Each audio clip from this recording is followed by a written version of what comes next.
So we'll start with Deepti Tewari, and her paper is called A Key to Perfect Change, Individual and Collective Yoga and Exploration. And a little bit about Deepti.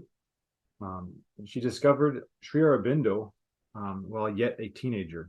It was his evolutionary vision that organized and formed her subsequent life choices. She moved to Pondicherry in 1975 and soon after to Auroville.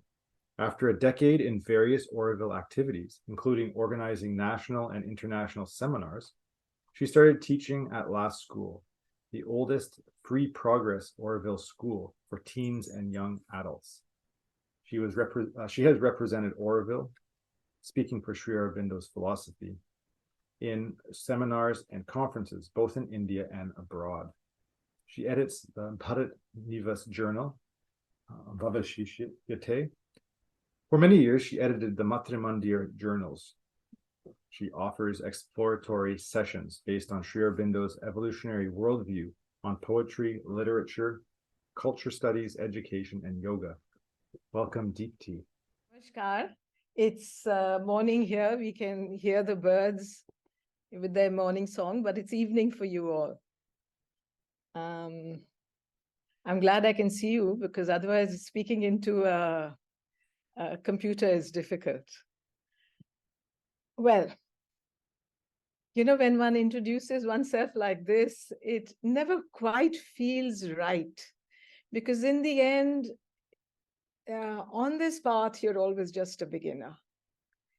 You're always seeking and searching and trying to find something deeper. But let me say, I've been here, well, it's going to be almost 5 decades. And I know that right now, people are looking at Auroville and seeing a lot of disturbance, but I want to say that the thing that brought me here remains as powerful and as strong and as definite. It's a miracle that a place where people didn't choose each other, they come together and somehow Auroville survives. It's gone through endless vicissitudes and it still goes on, and it's not easy ever. But there's a line in Savitri, outer shocks and inner sweetnesses. So this experiment that we have, it spoils you for everything else because there is no other experiment like this that exists anywhere on the material plane. And there is no alternative. We have to try to do this. I chose, when John sent me the list of names, I chose this idea of collective yoga because it seems to me that we as a species are being asked, can we actually accept to be spiritualized? And being spiritualized is not thinking things, it is being, it's inhabiting a life plane. Aurobindo has this, in his future poetry, he's talking about these 5 suns. He's speaking about it in poetry, but it's also to do with life, truth, beauty, delight, life, and the spirit. It seems to me that as a civilization in its present form, the mind has arrived at the end of its journey. We need to find another dimension to be. And that dimension is as old as time. The moment humanity, the earliest aspirations of humanity when it awakened to thought were for God, light, bliss, freedom, immortality. I'm going to read you the English translation of the last verse of the Rig Veda. And it's about collective growth and development. May you move in harmony, speak in one voice, let your minds be in agreement. May our purpose be the same. May we all be of one mind. In order for such unity to form, I offer a common prayer. This early Rishi, he's invoking this collective process that humanity has to bring into manifestation. May our intentions and aspirations be alike. so that a common objective unites us all. So we have always dreamed of a perfect society, but we never managed to live it. We ideate it and we don't live it. So Orwell's an experiment in trying to live this truth, in trying to bring these ideas beyond the mind, beyond mysticism, into these very recalcitrant life domains, which for millennia have not changed. Aurobindo says, a way to be opened that is still blocked is my conception of the matter. He says this in one of his early letters. So my question is, what is this way and why is it blocked? To have a sense of Aurobindo, that is what we need to fathom. Happily, we have a library of his books to explore. But what is so interesting is how this library came about. The year was 1914.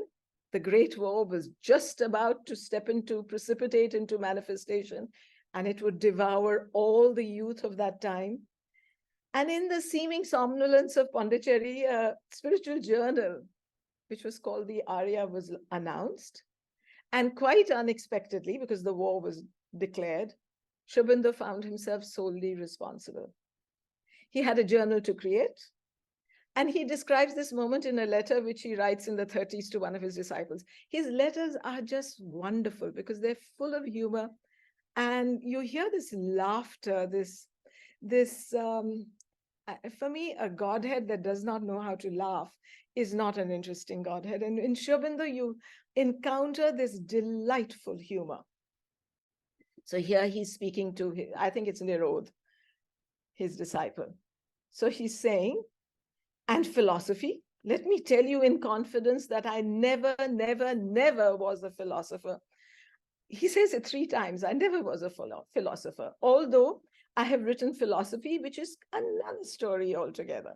So this philosophy that we look at, these great books, do not come from a thought. They come from, Aurobindo is a drashta. He sees, he receives, he transmits from an incredible zone of silence. He said, and he defines himself as a poet. I was a poet and a politician, not a philosopher. How did I manage to do this? So he's saying, how did I do all this? And if you think of what he did, it's quite extraordinary. He says, Richard proposed to me to cooperate in a philosophical journal. And as my theory was that a yogi ought to be able to turn his hand to anything, I could not very well refuse. And then he had to go to the war and left me in the lurch with 64 pages a month of philosophy, and all to write by my lonely self. Secondly, I had only to write down in the terms of the intellect all that I had observed and come to know in practice, doing yoga daily. And philosophy was there automatically, but that is not being a philosopher. So how does he define himself? He says he's a poet, and he was a politician. In Savitri, there are these fabulous lines which tell you a little bit about how these words come. The hushed heart that hears the unuttered word. And then there are these sights, sound waves breaking from soul's great deeps. So we who are trying to understand him, this is what we have to live a little bit. We don't think Aurobindo because he does not fall into the domains of thought. The thing that I have turned to, I read Aurobindo. Of course, you need to make sense of all these words. But later, the Arya comes about from 1914 to 1920. And then later, whenever he was asked to write, he says, I will not do that again. I will not make this compromise that speaks to the mind. So later, after 1926, when he steps behind after his great experience, which makes everything else possible after that, and he puts the mother in front, the ashram comes to birth, around the mother. Sri Aurobindo is just the energy behind, the force behind, the being that holds everything in space. But mother is the one who creates the ashram. Mother is the one who creates Auroville. And he doesn't want to write again. So all these fabulous writings stop more or less. There are hundreds of letters. And there is a set of essays that he writes when mother starts the ashram school. She asks him to write again. But otherwise, he does not want to write prose anymore. So why is that? He feels that poetry can embody the message that he's bringing. And mother doesn't call it a revelation. She says it's not a teaching, it's not a revelation, it's an action.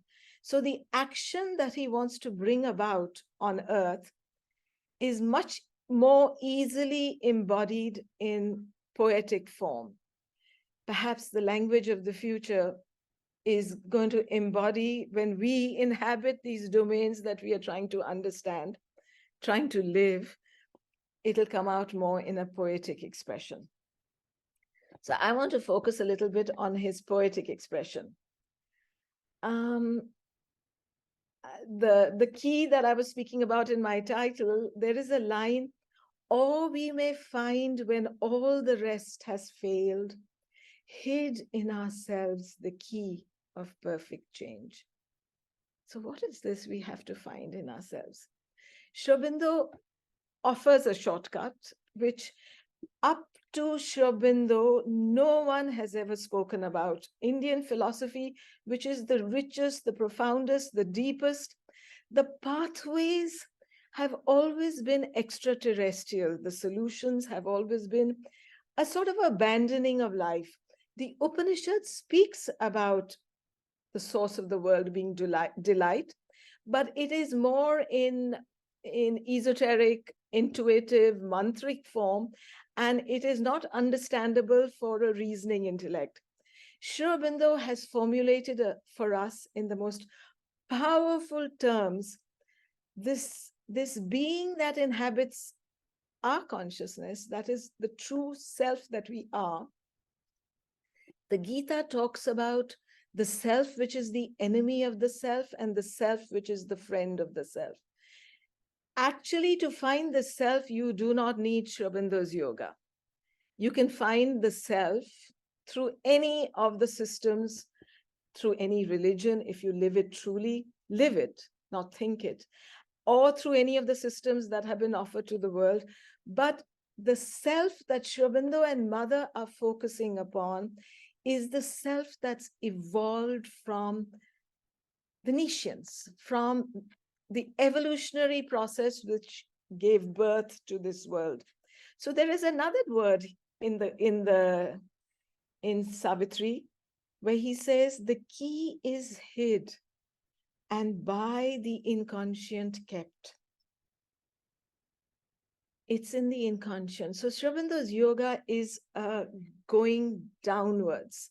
It is a descending energy where each of us comes with the work that we are supposed to do in this life within ourselves, which means if we want to offer something to the world, and it's interesting, by the way, that Sri Aurobindo at some point in time, he says, my yoga is for humanity. And then later he says, no, my yoga is for the divine.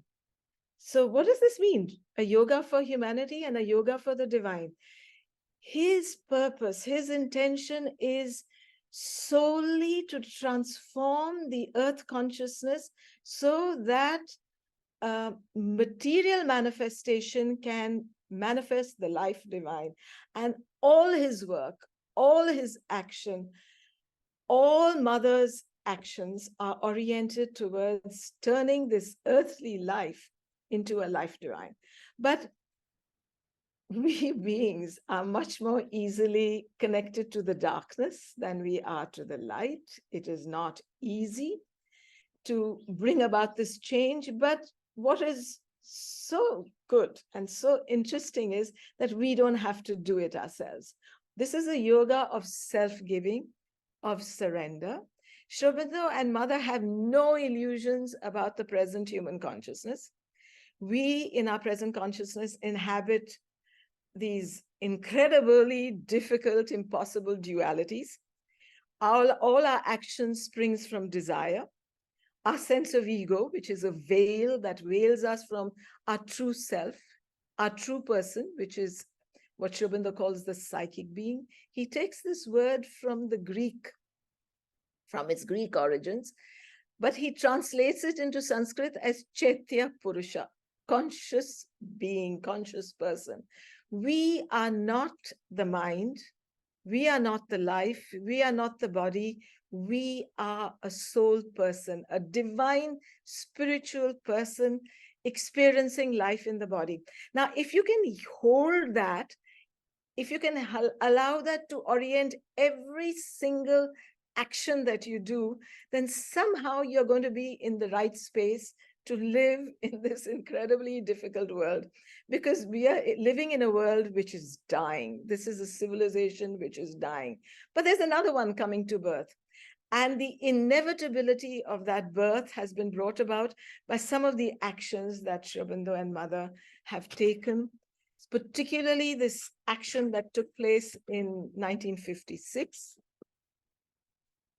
which allows, at least for me, it's a certitude, and it is why I can survive in Aurobindo. It's not easy, but it's also miraculous. Everything here is, you inhabit this duality where the shocks outwardly can be terrible, but inwardly it's incredibly sweet to be part of a program, a process, a collectivity that's at least trying to go beyond itself. The field is always ourself.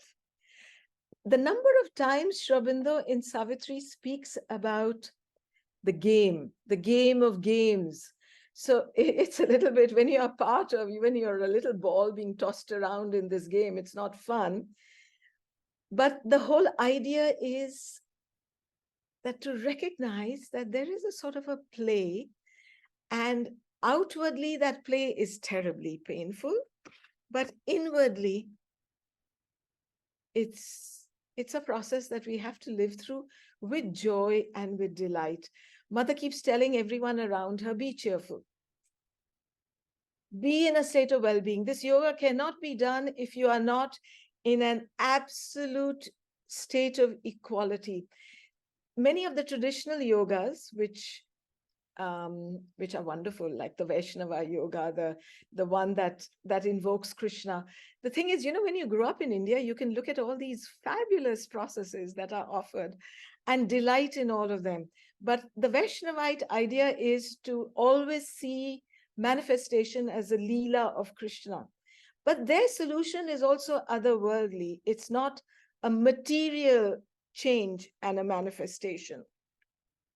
So to go back to the dualities, desire, ego, this duality itself, this idea of the dichotomy. And one of the things Aurobindo demands of the practitioners of his yoga is to be able to inhabit this Bayun process of this impossibility. We are part of death. I came to Pondicherry, came to Aurobindo as a teenager, and one of the most extraordinary things that I physically experienced was the way Mother had managed to deal with death in the ashram. And Aurobindo has succeeded in doing the same. We have a group called the Farewell Group, and these are some of the processes that make Aurobindo such an interesting place in spite of the political difficulty. The way Aurobindo approaches death. Of course, it's a given that you're going to come back again and again. Adi Shankara says, Punarapi Janamam, Punarapi Maranam. But he seems to suggest that we are trapped in this cycle of birth. Aurobindo and Mother rather say that it's a choice.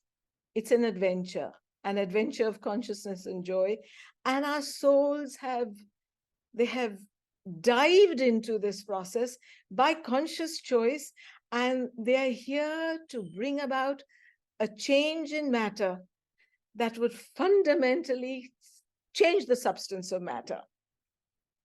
So there is a line in Savitri that our souls are dragged as if by a hidden leash carried from world to world, from life to life, from birth to birth. And for me, that's not a happy condition. The Veda says human beings are the cattle of the gods. And again, that's not a happy condition. You have to take charge. And how do you take charge? By opening yourself to this inner truth of who you are. And that is a divine spiritual being inhabiting a death-bound littleness, bound to these impossible difficulties, but you have to live within and open yourself. Somebody tells the mother, I love Swami Vivekananda. He's one of my inspirations. He's one of the heroes of the modern age.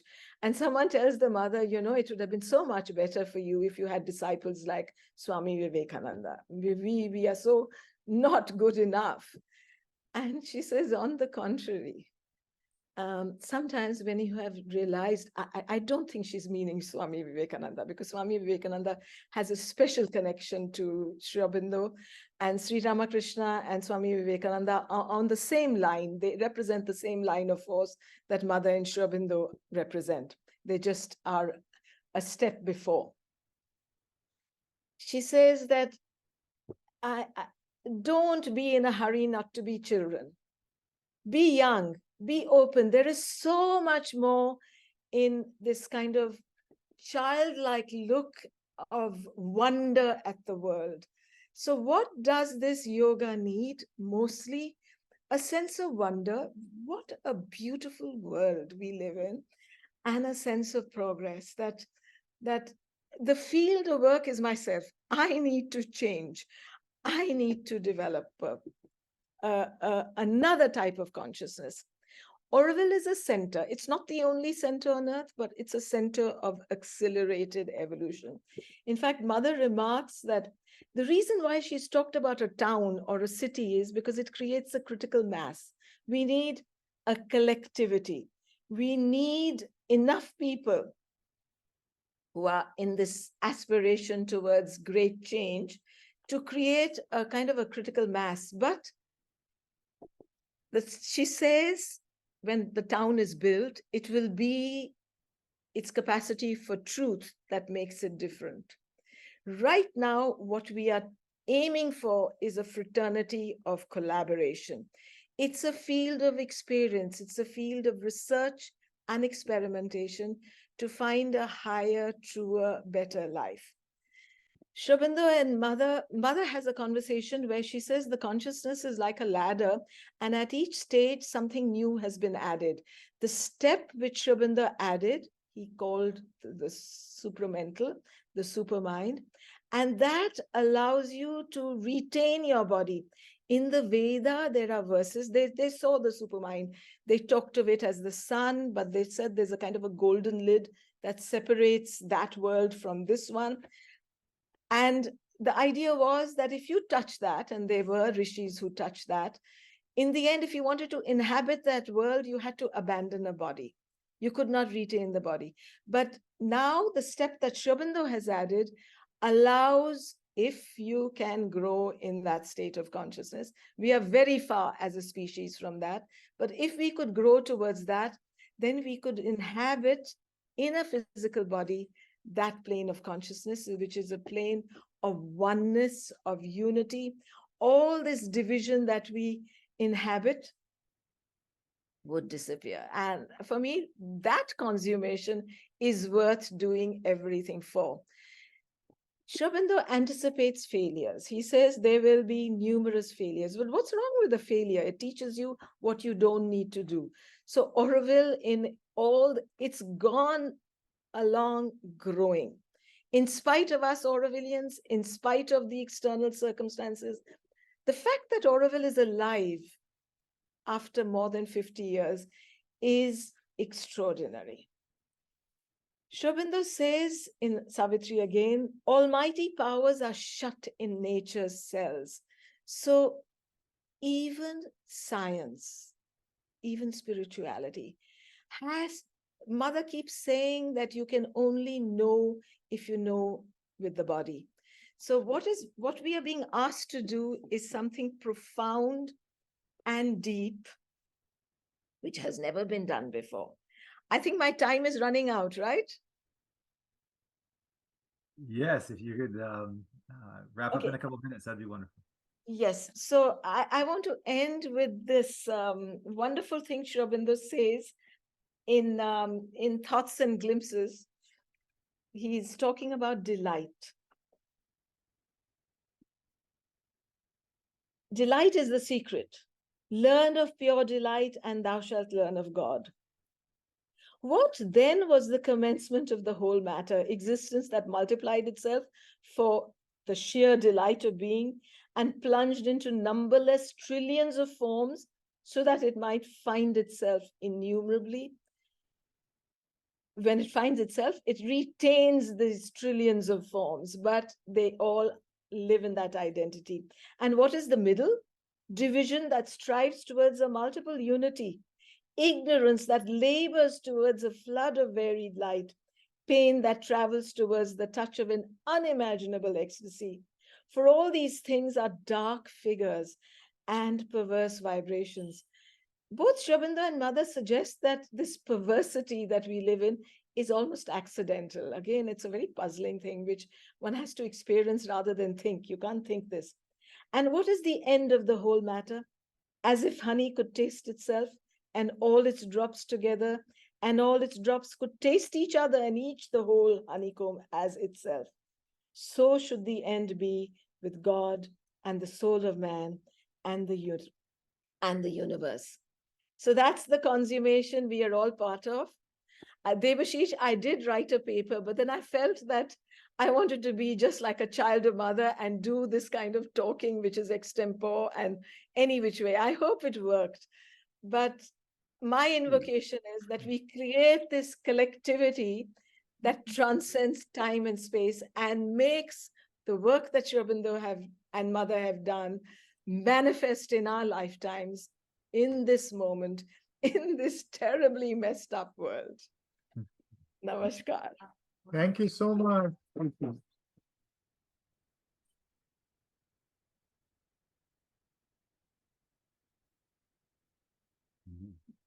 Thank you so much, Deepti. I'll just ask the attendees to type any questions they have in the Q&A, and I'll pass those on. And otherwise, until we get some questions, I'll open the floor to the other panelists, and that includes all of you here in the room as well.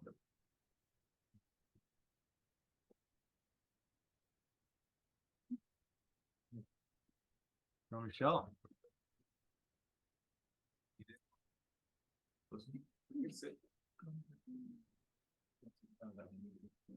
All right.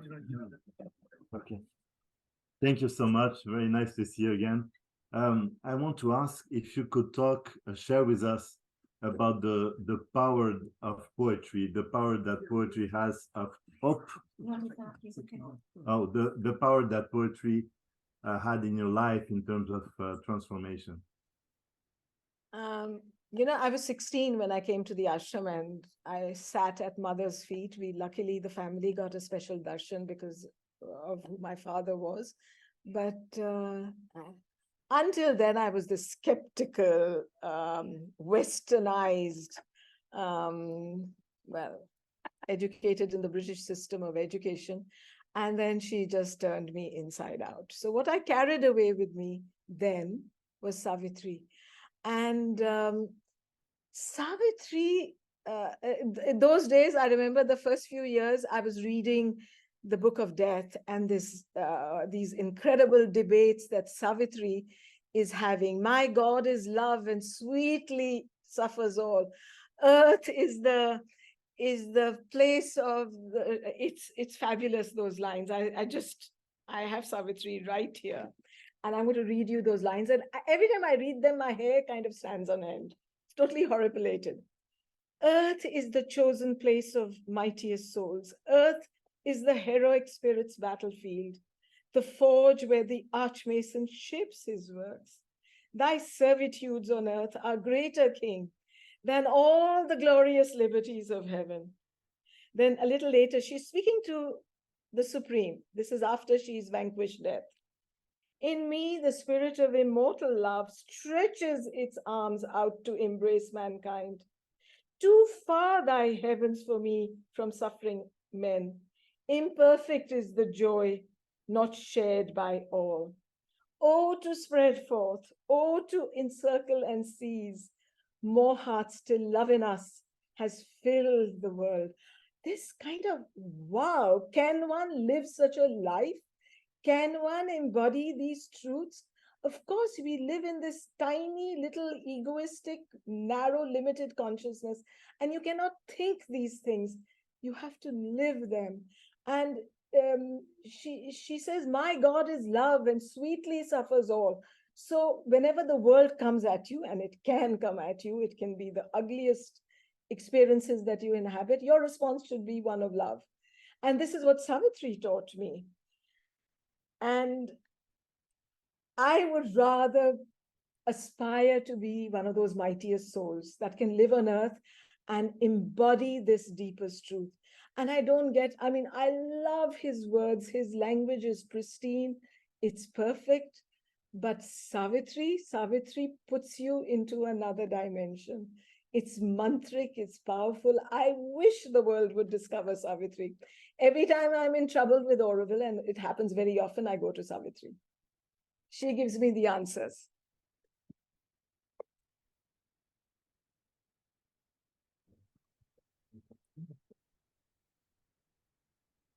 We have time for the question.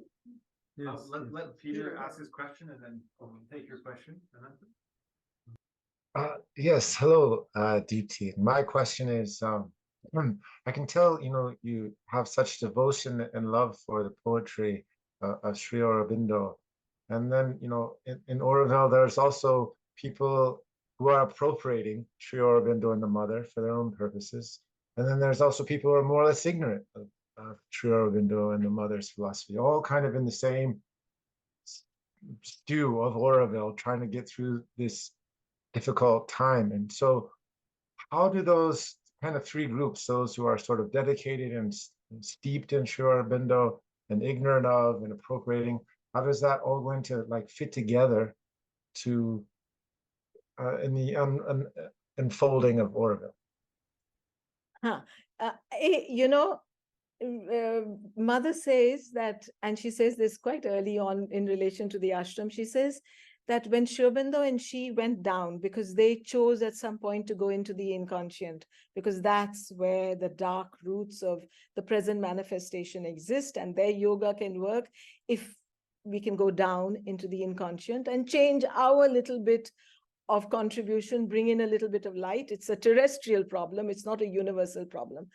And she says when they went down, it is as if life responded and people came. They had a choice. They said, ideally, people like the Buddha, others, they realized first and then they spoke to humanity after. But for the yoga of Sri Aurobindo and Mother, you need a representative humanity.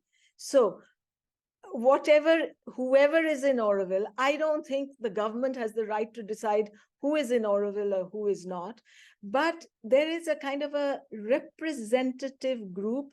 Each of us, and Mother says that to the ashramites, represents an impossibility.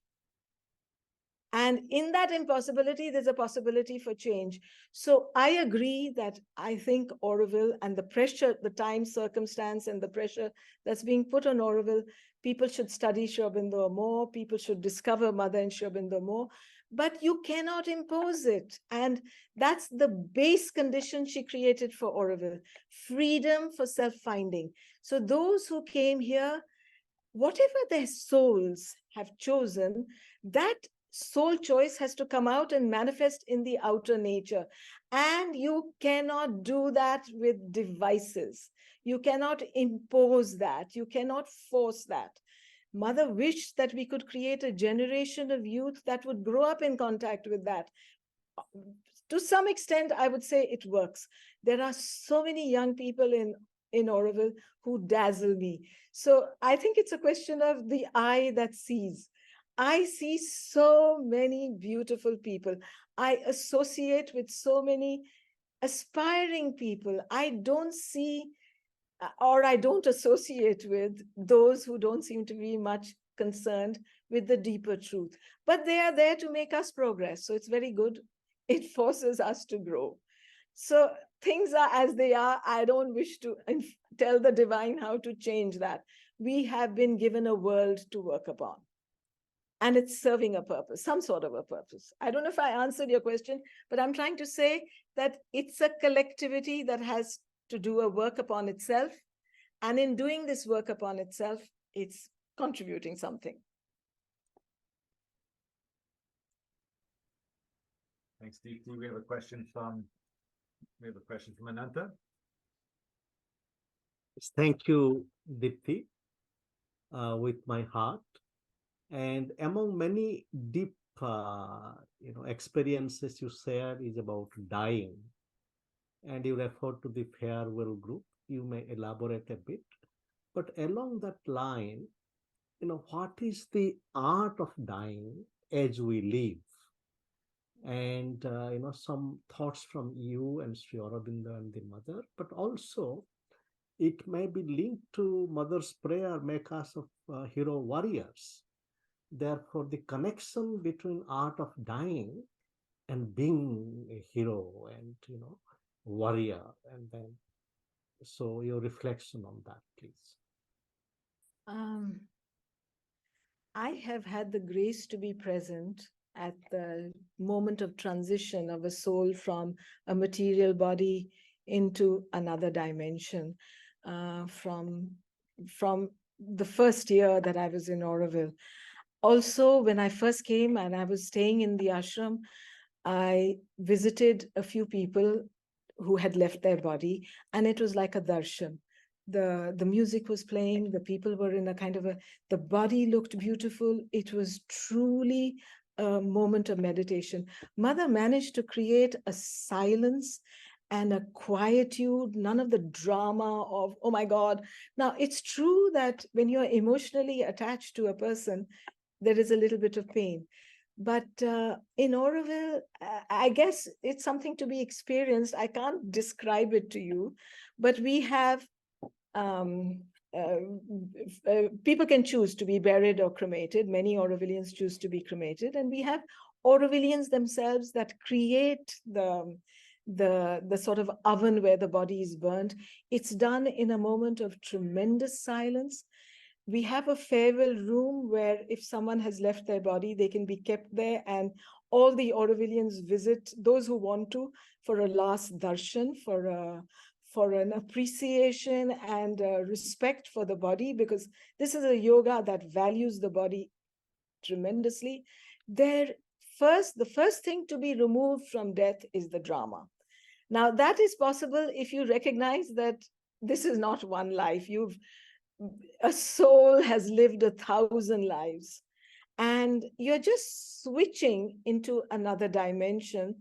And very often, if people are saying something, there's a little book in which you can write, see you later. It's kind of like, okay, you're changing a dress, but there is no tragedy. The only tragedy, if there is to die badly. And I think a lot of Aurovillians leave their bodies beautifully. And so there you see and you experience the living reality of Auroville. And so many of the youngsters are inhabiting this world naturally, experiencing it.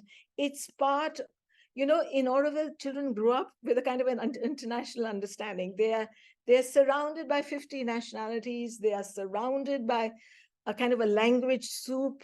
In the school I work in, we have about 12 languages being taught. Similarly, they grew up with a field of experience, a kind of a growth of consciousness into many, many dimensions, which are not noticed or written about or observed. There is a ground in Auroville, a conscious field, which you automatically live in. Anshul, I can see Anshul there. Would you agree? Just that there is an experience that Auroville offers that transcends all the words you can say about it. and it spoils you for everything else. I didn't choose Aurobindo, by the way. I chose Aurobindo and Mother. But what else besides Aurobindo can you do?